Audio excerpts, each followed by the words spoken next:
have the quarterback of the Kansas State Wildcats, Big 12 champion Will Howard.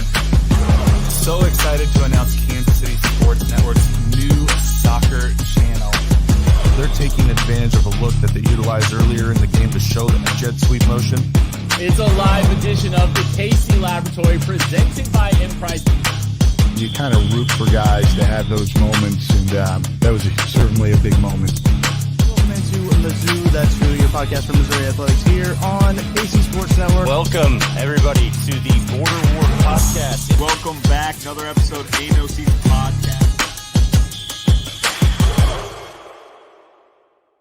You are listening to KC Sports Network, proudly presented by Emprise Bank. What's up, everybody? Welcome to another edition of the KC Laboratory, brought to you by Emprise Bank. My name is Craig Stout. Joining me this week, as expected, my good pal Matty Lane. Matty, my friend, it's a Thursday. We are still in June. That's a fact. We are still peak off season right now. How we doing, buddy? You know, we're making it. It's June. I know. Unfortunately, the Denver Nuggets are a far more talented team than the Miami Heat, so we have to witness that. That's not fun for anybody. So that's happening. We're coming off another Nuggets win. That's sad. Yeah. It's June, middle of the offseason for football. More sad. So, you know, it's a somber time, Craig. That's not the only thing that Denver has going for it right now. We'll just lead off with it. Former Chief Frank Clark signs a $5.5 million guaranteed contract with the Denver Broncos today. Incentives up to $7 million. I think everybody in Kansas City may be a little bit more surprised by this, because I think we all thought that Frank was on his way back. Especially Chris Jones certainly thought that Frank was on his way back. So it was a little bit of a left turn to see Frank go and get that contract with a division rival. Obviously, you know, good for Frank getting the money. Always condone for players to go get the best that they can do and the best money that they can get. But Matty, let's lead off with this. Are you a little bit surprised that Frank didn't land in Kansas City this offseason? No. I think it's tricky, right? Because I think Frank Clark was very good for the Chiefs. I think that I would have preferred him to come back, but just as long as things were kind of taking as much as Chris Jones was taking to social media, that made me feel like it was less kind of like, it wasn't close to happening, right? Like the fact that he was going there was just kind of more of like, hey, why is nothing going on here? Whether this helps him come back to the Chiefs or another team, it just felt like he was talking about his guy and Frank Clark, who was not getting the traction that, you know, he wanted or anybody wanted to see for him. I think that kind of doubled for KC. Kansas City's taken back-to-back round one edges. They signed Charles Omenihu in free agency. They also got really good return on their investment in Mike Dana. The defensive end room is about as full, as deep as it's been under, you know, the Steve Spagnuolo era at this point in time. So yeah, there's a spot for a veteran, which I'm sure we're going to talk on here, but I don't know. I never had the feeling that it was going to be Frank Clark for sure.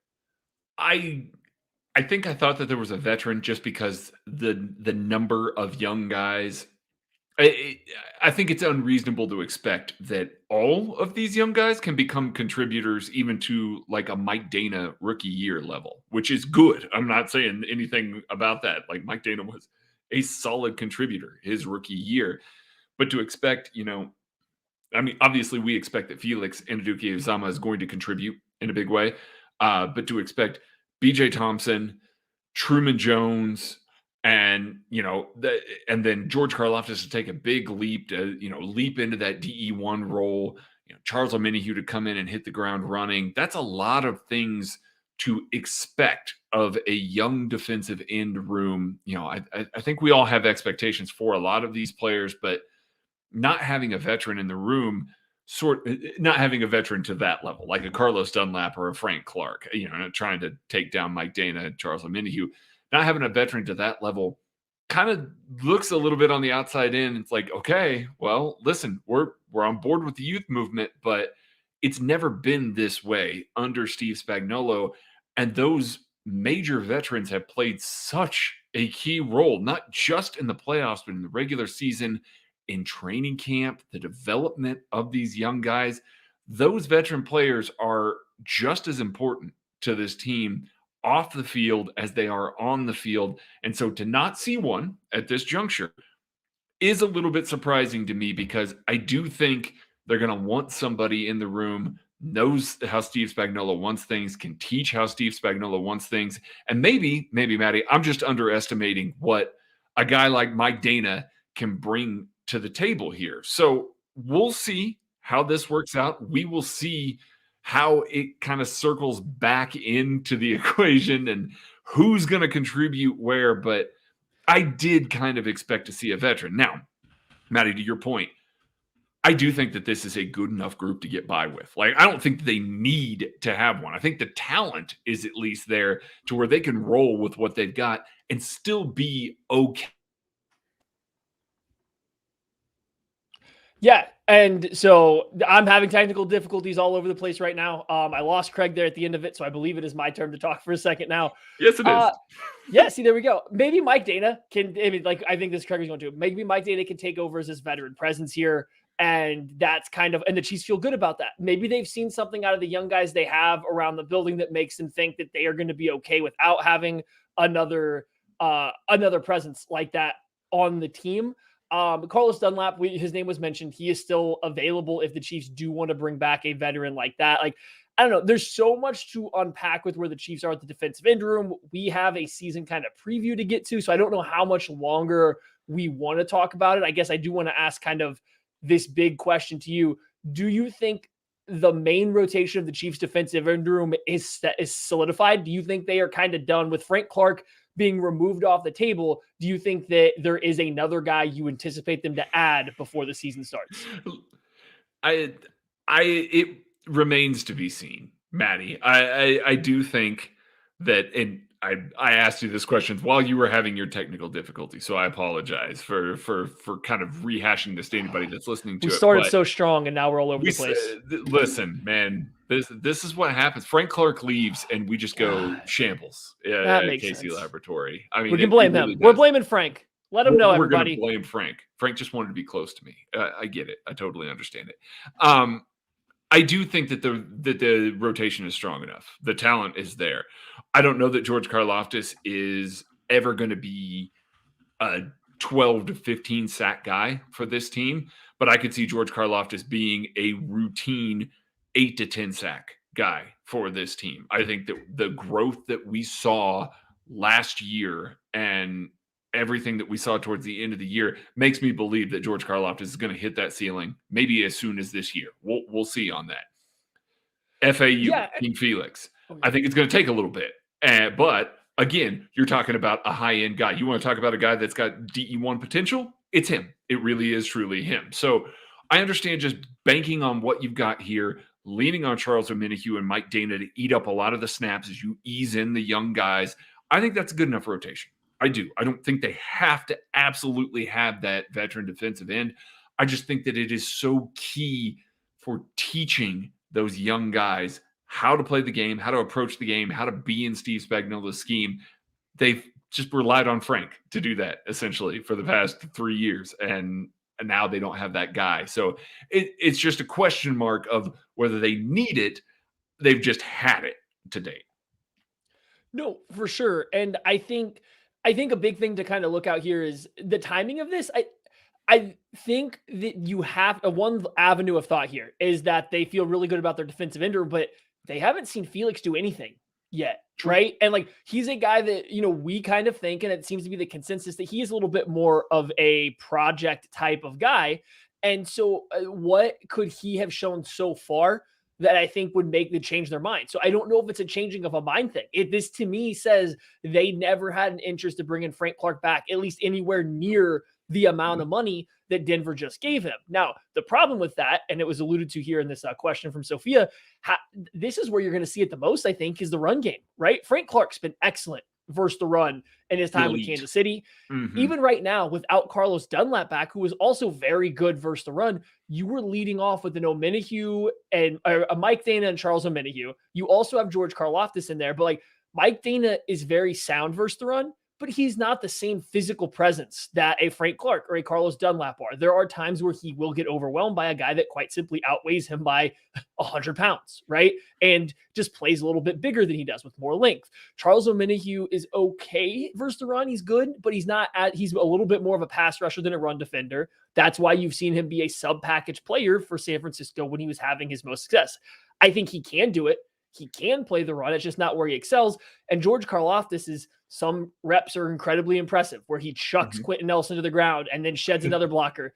And other times it doesn't look like he knows which gap he's supposed to be in. So it's just, you might have, as it stands right now, some less sound run defense out of your defensive ends. And I think for Steve Spagnuolo, that's a little scary. I don't think Felix plays a big role in fixing that at all in year one. Like, he seems like he would be the least likely to add help. So I am intrigued to see where they go from that standpoint. And it could just be as simple, Maddie, that before we move off and go to the season preview stuff, it could just be as simple as this. Joe Cullen's really good at what he does. And they got to see what Joe did last year and the growth that he was able to find in these guys. And who knows, he might be looking at it from the standpoint of, George's arrow was pointing up at the end of the year. Mike Dana's arrow was pointing up all year long. Like, guess what? We believe there's ceiling there for both of those guys. And you're going to be able to filter in a Felix Anudike-Uzomah behind it. You're going to be able to filter in a Charles Omenihu behind it. It's certainly, if those guys make any kind of impact year one and kind of fall into that Joe Cullen rotation a little bit more, the run defense may not be as good, but guys, that pass rush is better than probably we've seen under Steve Spagnuolo, because the potential is so high. The burst, the explosion, the bend, all of those things that when we've been talking about for the past 3 years, a Steve Spagnuolo edge, how big, powerful, long, and rigid a lot of those guys are. Now all of a sudden you've got a set of guys along with some of those guys that can still win with power, but have that burst, that bend, that ability to turn the corner. That is terrific if they can figure out a way to sort that out, get those guys in the equation. Yes, the Chiefs were second in sacks in the NFL last year. And yes, I'm projecting that if those guys play well enough to get on the field and Joe Cullen can have the impact we expect, it could be better. Maybe not from a sack number perspective, but from an overall impact, pressures, ability to affect the quarterback, and ability to help out the back end. I certainly think that this group has a much higher ceiling than any of the other groups that we've seen so far, Maddie. No, I for sure agree with that. I think you're kind of on the nose there with Cullen here. You're kind of expecting on this continued development and a little bit of a change to the style and the scheme and everything that they are playing. So I fully agree there. I think it's interesting the Chiefs kind of had to build up this run defense with the counter the style of play opponents started to play against them, and they got decent at it. They never became a great run defending team, but they got a lot better, and part of that was a Nick Bolton. Part of that was some Noddy, some Frank Clark, some Carlos Dunlap, guys they've cycled in. They don't have as many of those guys now, right? They still have the linebacker group, but as of right now, Derek Noddy's kind of been trending down on his play. So you don't have this awesome nose tackle. Yes, you were hoping that Coburn can provide some of that on the interior. Thank you. But he's still a rookie coming into the NFL. You've lost by far your best run defending defensive end, probably your second best one with Carlos Dunlap going out too. It's just, there's a lot of run defense pieces that are kind of going away. And so whether the Chiefs feel like they have the answers to stop the run and not get ball controlled, or B, they're just banking on the upside and the development and the scheming that Joe Cullen can provide with these guys and make it work. And C is always an option. Carlos Dunlap resigns here right before training camp and then comes with the important part and continues to play on the team. And then really, does anyone care? I get it. We like Frank Clark. Certain people like Frank Clark. We wish he would come back and be good, right? But if they come back and they bring Carlos Dunlap for half the price, we haven't talked about it yet. No chance the Chiefs were paying Frank Clark the amount of money that the Denver Broncos did. It just wasn't going to happen. And so, if they come in and they get Carlos Dunlap for a third of that price right before training camp, is anybody upset? No, nobody's upset about that at all. And it makes a lot of sense based on what they've done in the past. I mean, I get why Denver paid what they did for Frank Clark. It's a guy that knows every tackle in the division. And if there's somebody that's going to be able to come in and translate that on the field quickly, it's going to be Frank. I know that Frank Clark's not the most popular Kansas City Chief of all time, but I'll tell you what, they got everything they could out of Frank Clark. especially in the postseason. This He team is in my doesn't heart. do what they did in the postseason without him. So salute to Frank Clark. And I got to put my Kent hat on here right now. And run defense does not matter. So we will be back with our season preview after this break. I don't subscribe. Thanks for listening to KC Sports Network. Make sure you download our new app. Find it on the App Store or Google Play. Just search KC Sports Network. Entertain, educate, inform. KC Sports Network. All right, welcome back, everybody. Like, share, subscribe, drink, do all those wonderful things. Thank you so much for all of your support. We love each and every one of you. Maddie, my friend, Except for the to Frank season Clark haters. preview. Except for you Frank Clark haters. Yes. Listen, we got enough love. They can stick around. They can listen. I'm kidding. We got enough still love love you. to counteract it. Yeah. So It's just, all right. Yeah, it is what it is. Last week, Maddie and Kent covered weeks 1 and 2 of the season in our season preview, as we've been doing for the past couple off seasons here. So we are moving to week 3 against the Chicago Bears. Maddie, we're going to start with the question we always do with these teams. What's the quality of the Bears roster? Shoo, boy. Okay. The offense is all right. They've done a good job of trying to turn over the offense. They have added some weapons for Justin Fields. They have revamped the offensive line a little bit. They've added a fair amount of stuff to the offensive side of the ball, right? So I do think the offensive side of the ball is improving, if not getting up to par to where I think it needs to be talent-wise. Now, I think there's a lot of questions on the defensive side, which is funny because the Bears have kind of been known for a defensive team over the past decade plus now. But the defense, it seems to be lacking quite a bit for star power on the defensive side of the ball, for game changers on the defensive side of the ball, and quite frankly, even just for a lot of solid players. So it's a little bit of a tale of both sides there. I do think their offense has a chance to be a little feisty this year, though. I think they've added some good talent there that should be able to mesh pretty well together. Yeah, especially at wide receiver. I know that the Chase Claypool trade last year was too much. Like, everybody knows that was too much. But, adding DJ Moore, having Darnell Mooney on the roster, having Cole Kmet in another season, that's pretty good roster. Donta Foreman. You forgot your guy. My guy? Who's my guy? The veteran of the unit, Velus Jones. Listen, my guy Velas is going to be out here returning punts and be elite at it. I hadn't gotten to special teams yet, Maddie. Oh, no. sorry. He's the same age as Devin Hester. Second year in the league. Well, listen, you're saying he's as good as Devin Hester? I think maybe he's better. Okay. But yeah, no, Justin Fields in this year coming in behind a much better offensive line. I really do believe that it is a better offensive line. I think that Darnell Wright addition was good. I really like the focus that they put on him. And if you had to pick one side of the ball, if you're sitting there and saying, I've got to fix one side of the ball, this is the side of the ball that you want to fix because that's the most promise. You've got Justin Fields there. You need to figure out in a hurry if he's the guy that you think he is. And there was promise last year. You got to see some development. So put him in front of or behind a really good offensive line, give him some good weapons, and then you'll figure out the defense later. Yes, I'm with Maddie here. There's a lot of this defense that I'm just looking at and going, oh yeah, that's where that guy is. Got it. It's a little bit rough, but I do think the Chicago Bears will be a fun team to watch because I think this offense can score points, and I don't think that this defense is going to stop a whole lot of points. So quality of the roster is just basically split on the offensive and defensive side of the ball. So let's talk about the staff now, Maddie. Let's talk about the quality of it. Who do you like over here? Who don't you like? All of that sort of stuff.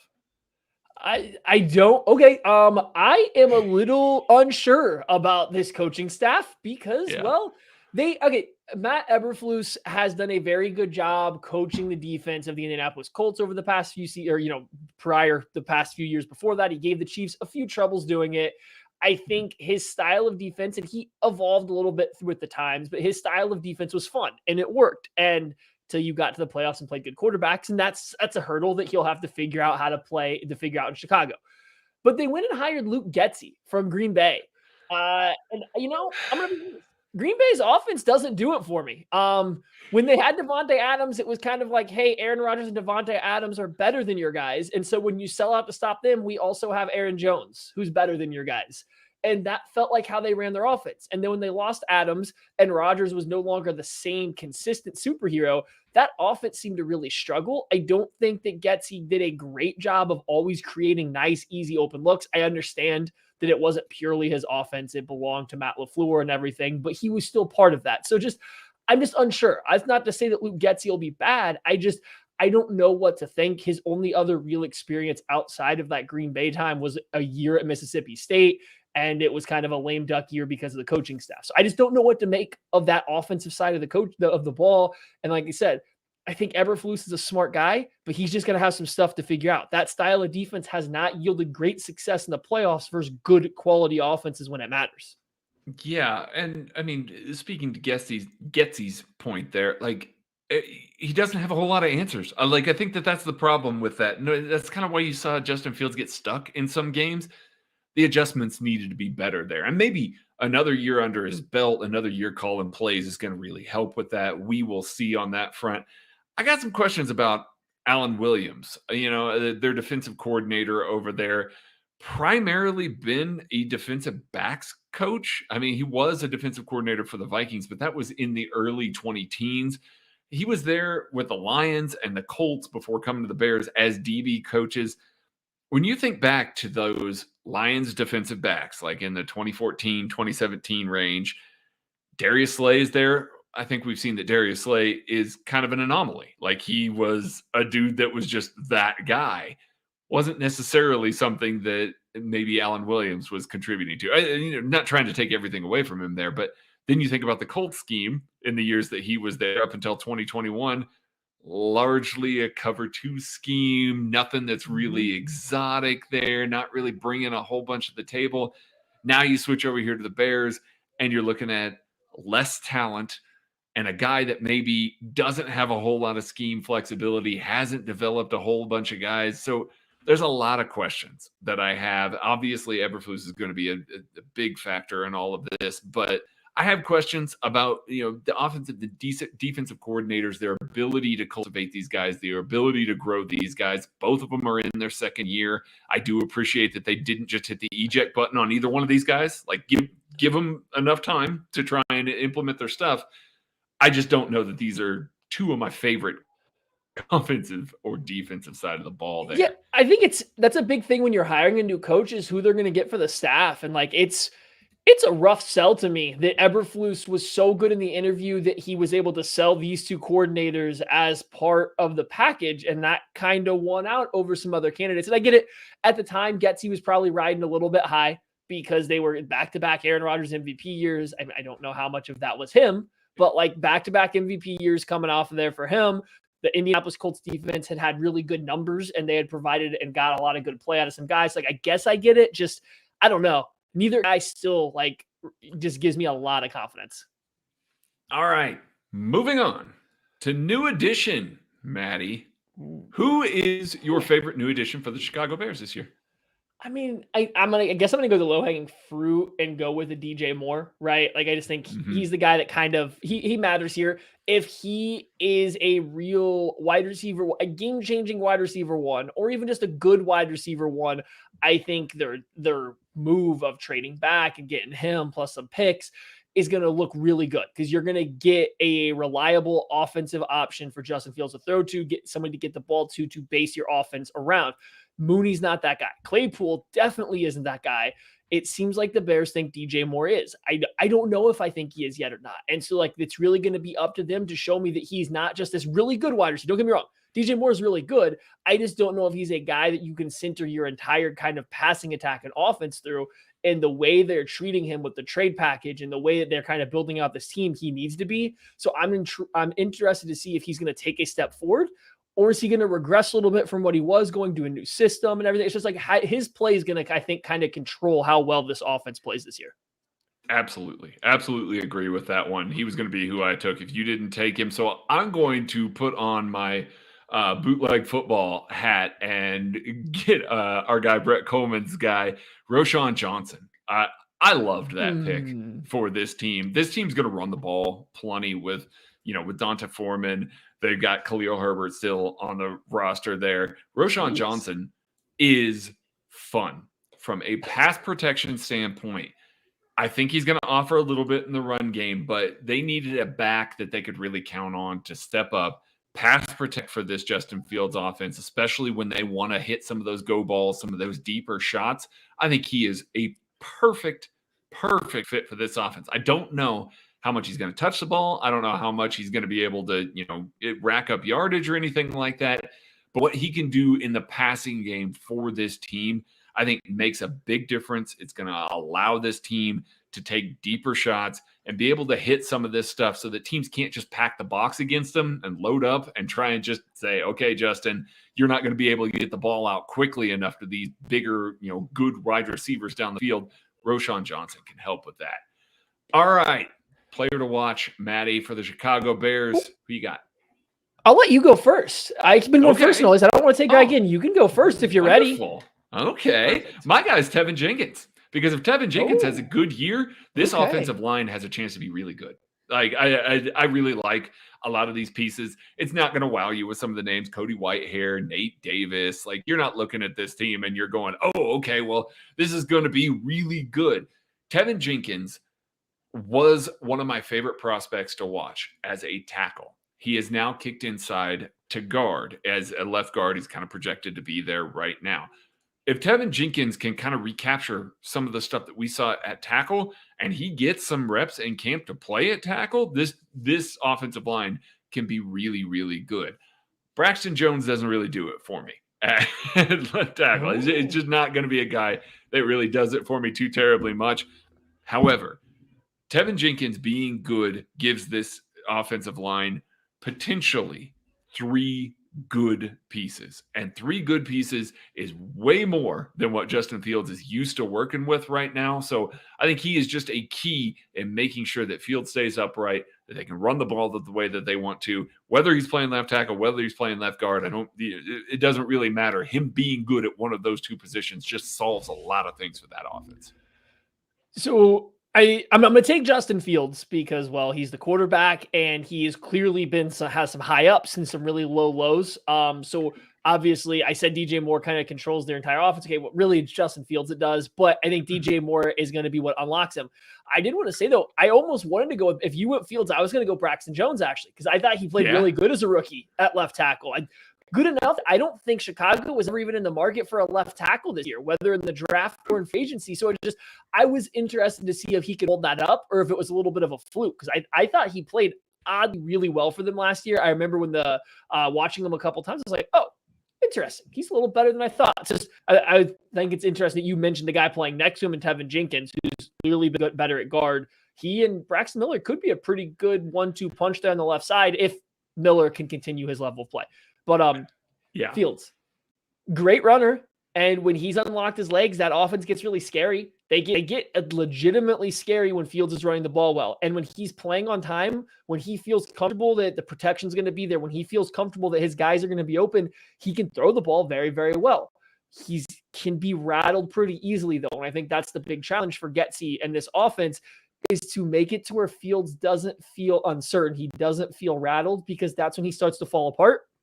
And it seems like it snowballs for him pretty bad. So I just want to see if his confidence can increase as the game goes on, his comfort behind this offensive line and with this team. I think he could be in position to take a big step. Fields is somebody that has like the football world really torn, because some people watch him and see the high highs and see little bits and pieces. They think he's really ready to make that next step. And other people watch him and can only see the lows and see the really bad plays, which are really, really bad. And I don't just mean bad throws. I mean like clearly not understanding a blitz, clearly not seeing a coverage, and they just don't think he's going to get it.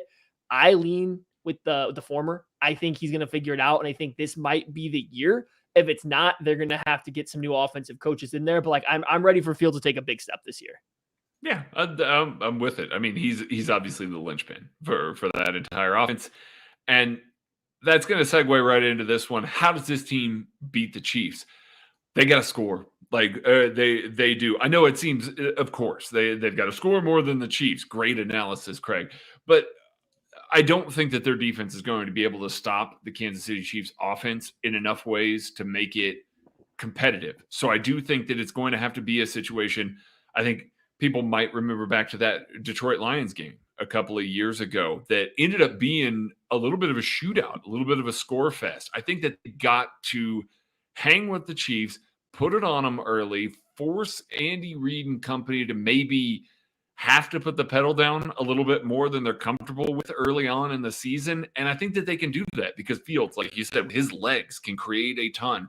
I think they're going to be able to run the ball well. And these receivers are good enough with the ball in their hands. You've got to make sure that you're sound tacklers, that you're doing a good job of bringing guys down in the open field, not necessarily Chase Claypool because he's not going to be in the open field, but he's still going to make catches. But I mean, it's enough things that are going in the positive way for this offense that I can see them scoring a bunch of points on this defense as this defense is growing into it. Steve Spagnuolo, routinely starts a little slower. So growing into this defense a little bit more, I could see this Chicago Bears offense scoring a whole bunch of points and making it very uncomfortable for the Chiefs and having to, maybe pull a little bit more out of their bag than they're expecting. Craig, you seem a little bit higher on the Chicago Bears team. I don't know how they beat the Kansas City Chiefs. I don't see this defense stopping the Chiefs from doing quite literally anything. I mean, listen to every player we've talked about, from player to watch to new addition. They've all been on the offensive side of the ball. And to their defense, they added 2 defensive tackles that I really liked, and Gervon Dexter and Zach Pickens. And then they drafted some corners in Terrell Smith and Tyreek Stevenson. And they added guys. But nobody's proven, and they still don't have any playmakers. They don't have any game changers.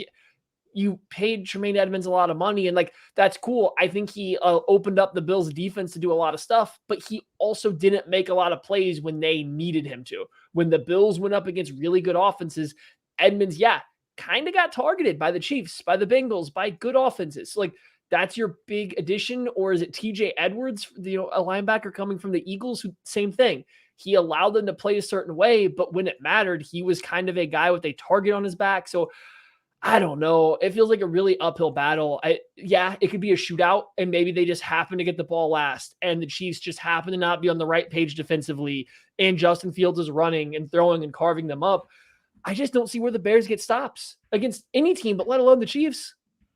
Yeah, I mean, I get it. Trust me, I'm taking the Chiefs big in this one. But asking how they could, I could see a path to that.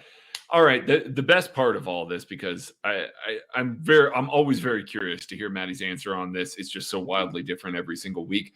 Who is the Chiefs' non-Patrick Mahomes MVP? And because I'm so excited about it, I'm going to go first and let Maddie prepare his. That's a good idea. Great. I don't want to steal your guy, so yeah. Listen. You're just so versatile in everything that you do that I feel like you can adapt. You can adapt. I'm going to go with Drew Tranquill. I know that may be a little surprise for people.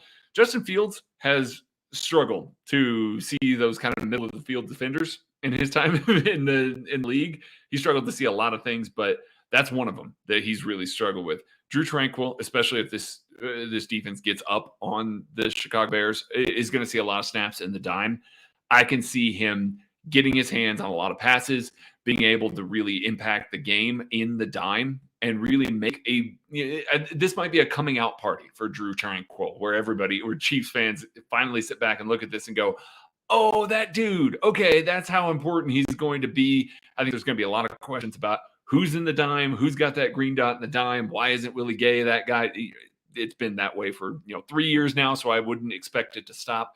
I think this is the one where maybe Drew Tranquill comes out and all of a sudden everybody goes, that's the guy, that's why he's here. It's for games like this.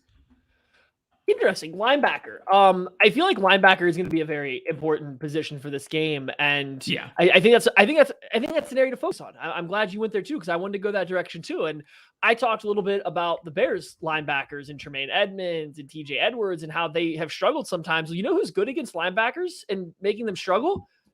Travis Kelce is going to be my non-Mahomes MVP for this game. Only because we've seen Tremaine Edmonds try to cover him. We've seen TJ Edwards try to cover him, and it hasn't worked, right? So, like, I feel like for this game, this specific matchup, it's kind of setting up for Travis Kelce to take advantage of a little bit weaker of a linebacker room. And, like, yeah, there's a little bit more talent in Eddie Jackson and Jaquan Brisker as safeties, but, like, they're not ready to stop Kelce either. I don't believe they can cover the gap from Kelce really going after those linebackers. So for that reason and that reason alone, I'll take Travis Kelce as my non-Mahomes MVP. Patty really taking advantage of the Bears linebacking core there, just like we're going to take advantage of a break right after this. Thanks for listening to KC Sports Network. Make sure you download our new app. Find it on the App Store or Google Play. Just search KC Sports Network. Entertain, educate, inform. KC Sports Network. Hit the subscribe button, hit the share button, hit the like button. You like that? It's kind of a reverse thing there. We're going to go on to week 4 so good when here. You explain it. Listen, I gotta take over for Kent somehow here. He's an over-explainer. Week 4 at the New York Jets. What's this roster look like, Maddie?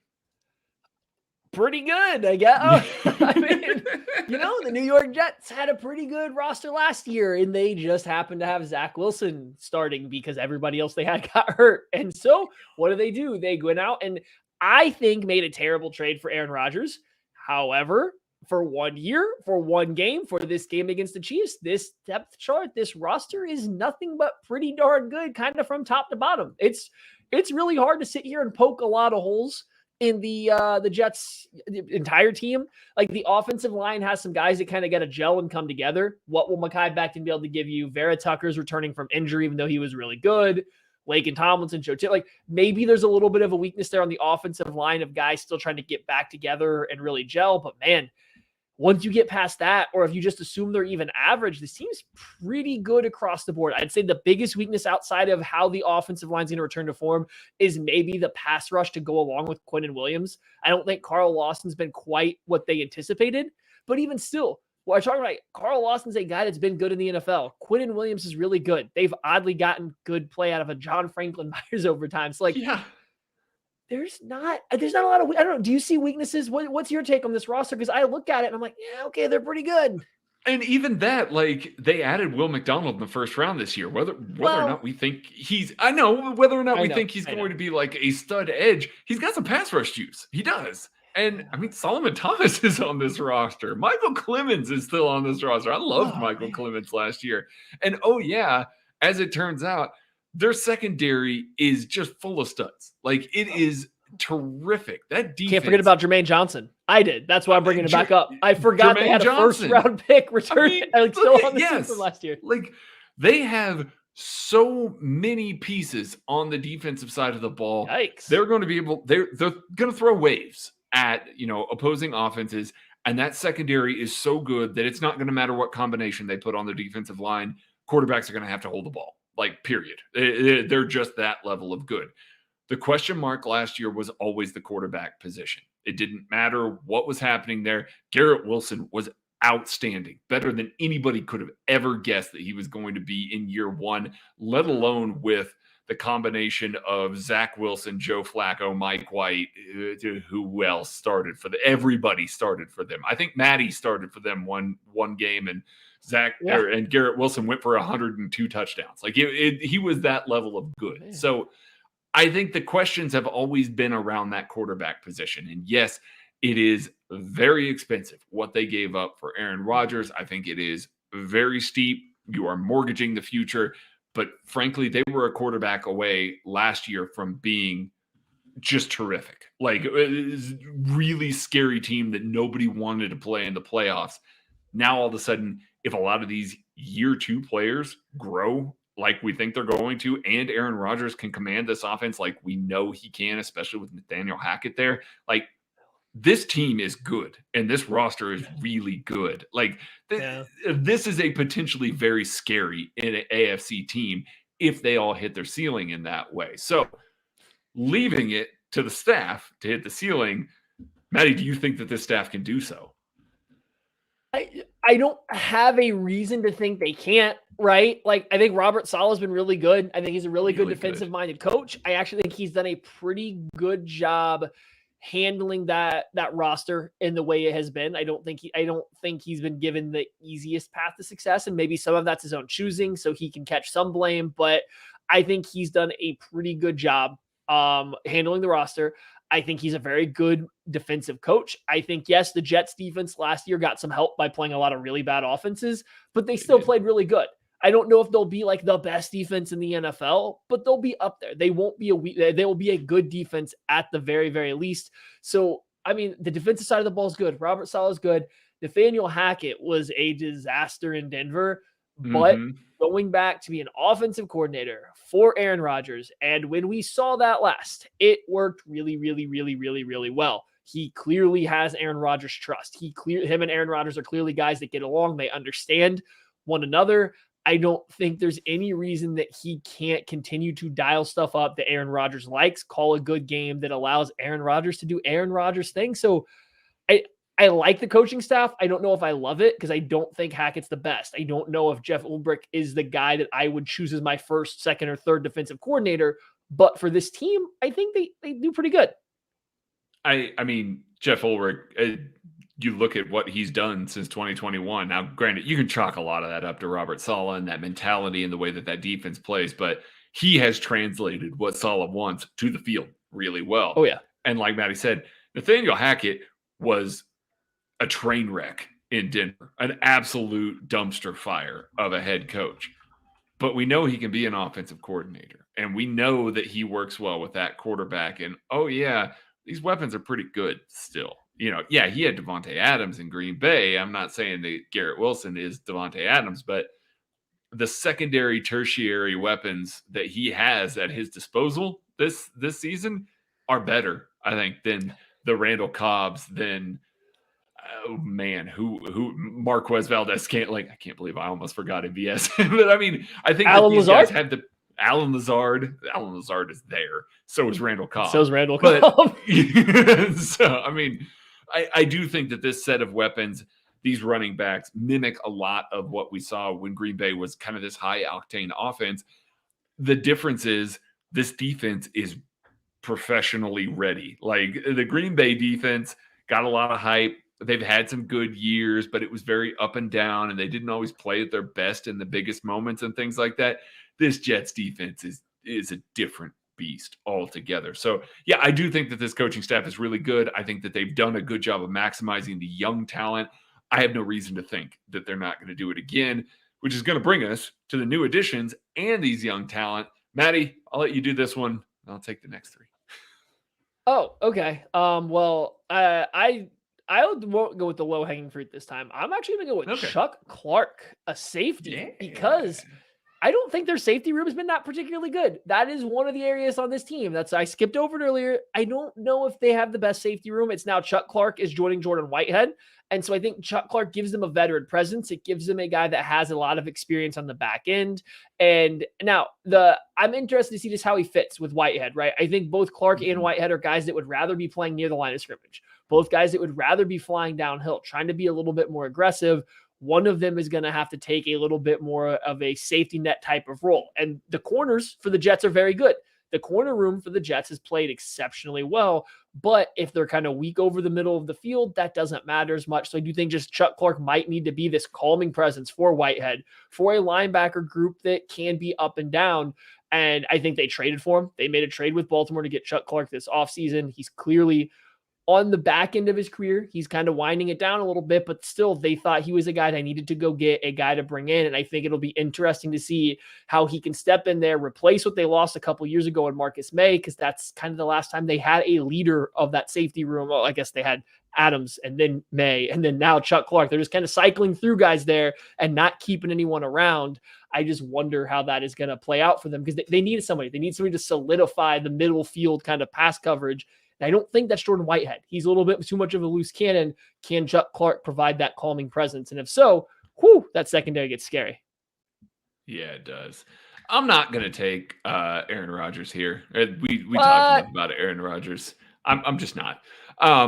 I am going to go with Will McDonald. I kind of alluded to this earlier. Will McDonald has a lot of growth that he needs in his game still. He's an older prospect. He was one of those guys that we talked a lot about in the lead up to the draft because he had some ties to Kansas City. Rumors had it that there were people in the building that liked him, but he has a lot of things that are kind of strikes, quote unquote, against him that, in Kansas City as one of these young players that you're hoping to develop. You're looking at it and you're going, oh, I don't know that I like that move as much as I like some other moves. Will McDonald in New York makes a ton of sense because they don't have to play him on early downs if they don't want to. They don't have to use him in a way that a traditional first rounder is. Jermaine Johnson did not play a ton of snaps for this defense last year, and they didn't need him to. They cycled him in matchups that mattered. They're going to do the same with Will McDonald. I actually think it's kind of a neat approach that Robert Saleh and this defense are taking, where it's just like, hey, listen, we know what this guy can do. We know what he can do well. If he's not growing into the role that we hope he's going to be, we're not going to say, okay, well, you're a first-round draft pick. You got to be on the field. They're going to fit him into roles and just know that they're still going to be good. So I'm curious to see what Will McDonald's role looks like in this defense. And I think that that's a potentially good one because it's going to give them a fast twitch pass rusher that can really get after the passer really quickly, along with Quinnen Williams. Those two guys, if they're playing well, Quinnen is obviously going to play well, but if Will McDonald steps into that pass rush role, even from a defensive or designated pass rusher role, I think that he could be really good. I think that defense could gain another element with him only playing those snaps. So I could see that being a big thing there. Player to watch, I'm going to take this one first here. Mekhi Becton. I mean, listen, there are some questions on this offensive line. And there were a lot of people that as this kind of went along, it's like, well, what are the Jets going to do in the first round?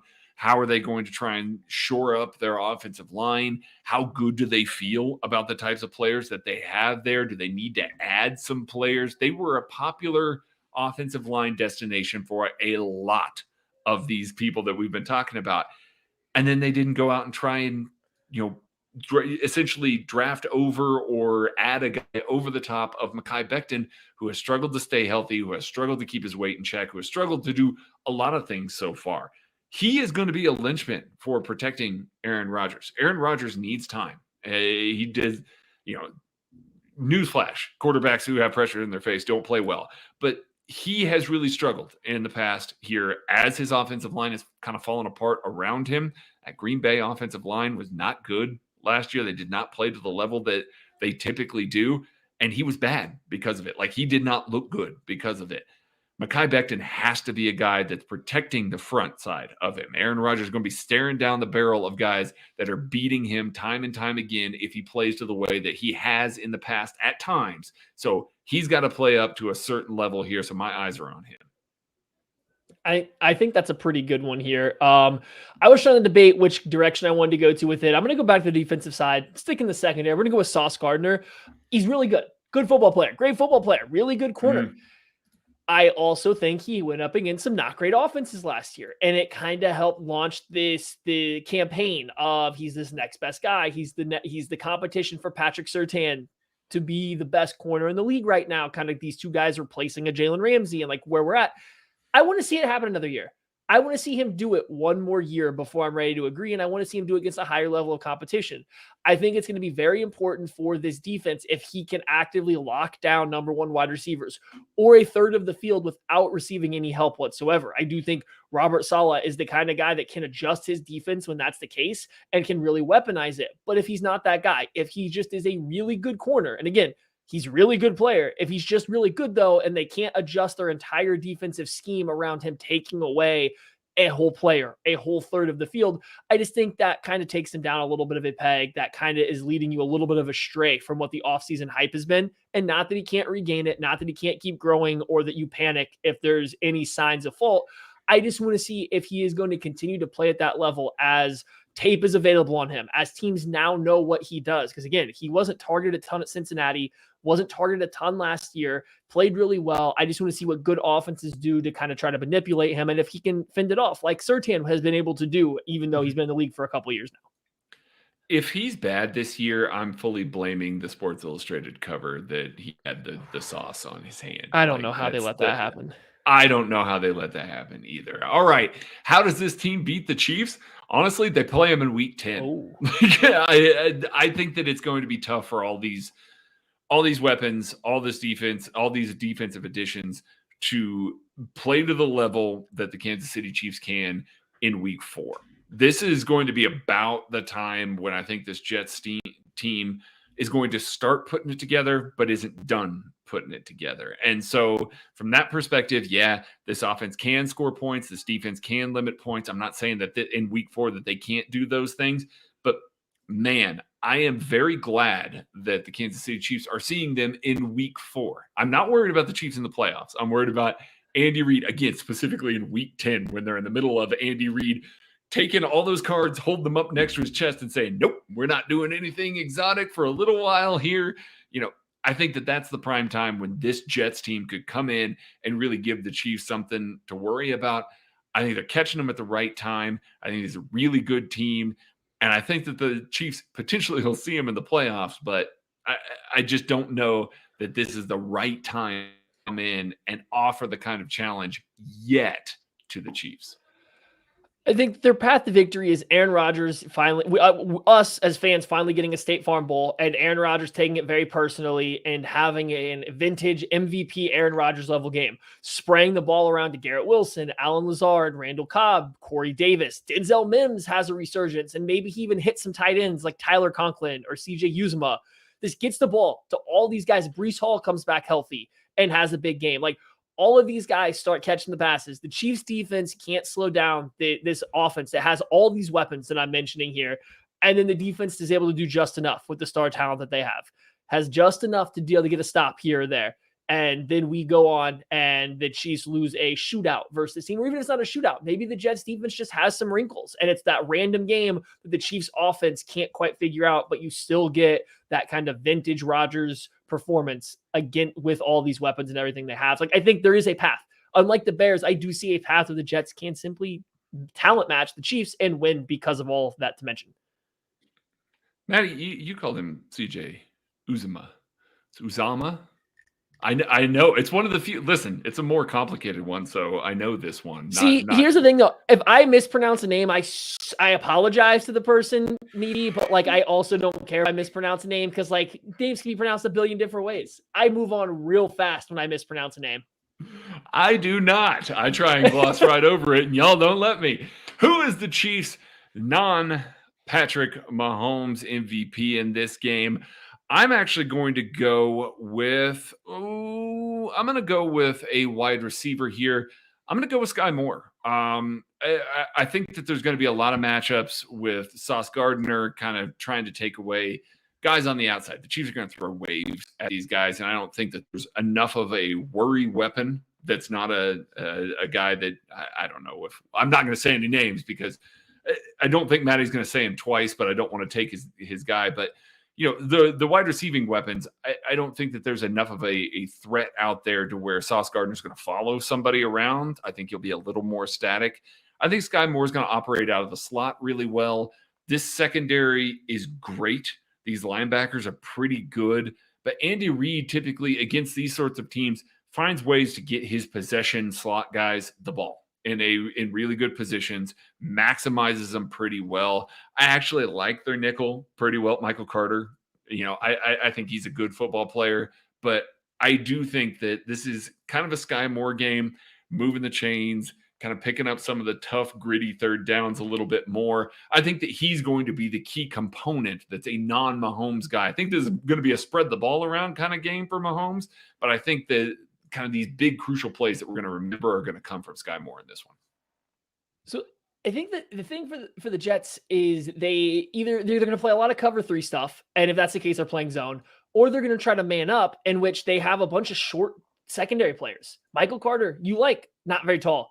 DJ Reed, who is good, not very Great. tall. Chuck Not very Clark, tall. Jordan Whitehead, not very tall, not very big. So, I mean, you even go to Ashton Davis, Tony, like they don't have any big super freak athlete kind of tight end matchup pieces. So once again, I feels like a really good matchup for Travis Kelce. I don't mean to do this on purpose. It's just for some reason. That's a great point, though. It's a great point. I didn't expect you were going to go there, but go ahead. Yeah. I know, I get it. And like, I didn't want to, because I know it gets old, but like, it's a really good matchup again for Travis Kelce. It's either zone or man coverage for smaller players, or what they're going to match up CJ Mosley or Quincy Williams on. They have nobody to stop Travis Kelce. It's like, here I am. We're doing this preview. I'm saying the same guy back-to-back weeks or for games. And like, I don't mean to do it, but like, it's just a really good matchup for Travis Kelce. And if it's going to be a shootout, you got to feed your best players. So I think we got to go with Kelce again for the non-Mahomes MVP. I mean, I know that's tough for you to do, buddy. I know how much you like to mix it up, especially in these previews. And so I understand, but your logic is sound. And at least you're coming to the table with really sound logic for every one of these decisions. That is going to do it for the KC Laboratory. We thank you all so much for sticking with us, getting through all of this with us. Like, share, subscribe, drop a 5-star, do all of that wonderful stuff for us. We love you so much. Be kind to each other, and we will catch you later. 17.